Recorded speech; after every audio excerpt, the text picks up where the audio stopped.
درود، امیدوارم که حالتون خوب باشه. پیرو مسائل آذربایجان و ارمنستان میخواستم به چند نکته اشاره کنم که حائز اهمیت هست. اگر مطالب قبلی رو دنبال کرده باشین، این گفته بودیم که اسرائیل تلاش میکنه تا مرزهای شمالی جمهوری اسلامی تنش ایجاد کنه و با ایجاد تنش فشار فیزیکی رو از مرزهای خودش با خارج شدن نیروهای حامی جمهوری اسلامی به سمت ایران از سوریه و لبنان فشار فیزیکی رو در مرزهای خودش کمتر کنه. به هر صورت این جنگی نیستش که به خاطر ملیت ها باشه، جنگ بین گلوبالیست ها و ناسیونالیست هاست. ناسیونالیست های همون یهودی های افراطی که بعد از روی کار اومدن ترامپ قدرت بیشماری گرفتن و بعد از شکست ترامپ عملا بازی رو از دست دادن و امروز میبینیم که نتانیاهو تنها مهره باقی مانده در عرصه سیاسی است. البته مهره های دیگه ای هستند، ولی خب امروز نتانیاهو و دولت اسرائیل عملا این بازی رو اجرا میکنن. برای همین تلاش میکنن که بازی گلوبالیست‌ها رو به هم بزنن. اسرائیل تلاش میکنه با ایجاد بحران در مرزهای شمالی همزمان با سالگرد کشته شدن مهسا امینی توسط جمهوری اسلامی آشوب‌هایی رو در داخل ایجاد کنه و در دو جبهه علیه جمهوری اسلامی وارد عمل بشه و با مهره‌هایی که داره رضا پهلوی بتواند تغییرات رو در داخل رقم بزنه. به هر صورت همونطور که قبلا هم گفتیم، امروز اکثریت سپاه دست موساد اسرائیل هستش و نفوذ اسرائیل در سپاه و بالانسی که در این مجموعه ایجاد کرده توانایی رو داره که در سر فرصت بتواند بازی رو در ایران تغییر بده و بعد از سفر رضا پهلوی به اسرائیل این بازی مقداری به خود جدیت بیشتری گرفت.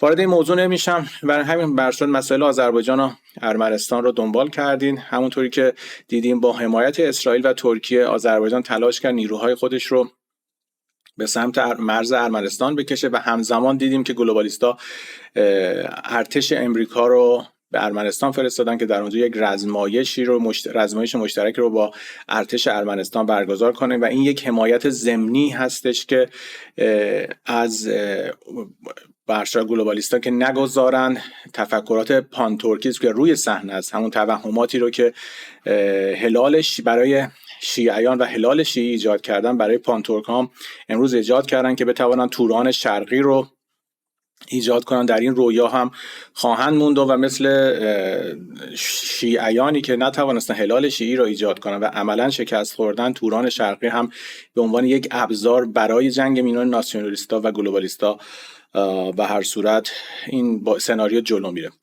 امروز در خبرها میخواستم پیرو همون صحبت کنم که دیدیم همزمان که اسرائیل داره فشار میاره به آذربایجان برای شروع جنگ، رسانه‌های عبری از تحویل تجهیزات نظامی به تشکیلات خودگردان گفتن که امریکا داره تجهیز میکنه.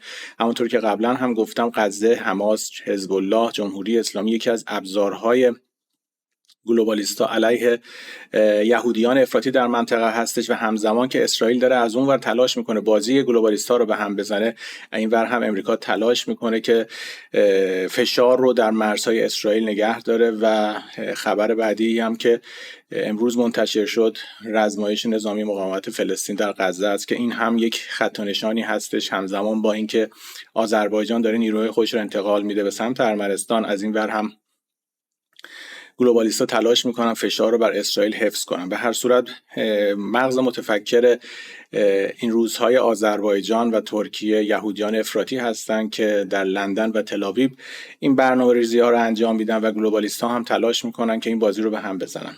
این یک بحث مختصری بود در مورد اینکه بدونیم بازی ها از چه قراره. وقتی صحبت از فلسطین میشه، فلسطین یک بازی گلوبالیستی است. غزه یک ابزار گلوبالیستی است که هر زمانی که بخواهن یهودیان افراطی رو تحت فشار قرار بدن، از غزه صداهایی بلند میشه و میبینیم که سلبریتی ها در انواع اقسام مدل های مختلف و در جغرافی های مختلف صحبت از غزه میکنن. از اصغر فرهادی گرفتش تا سلندیون و ریحانا در مورد غزه صحبت میکنن.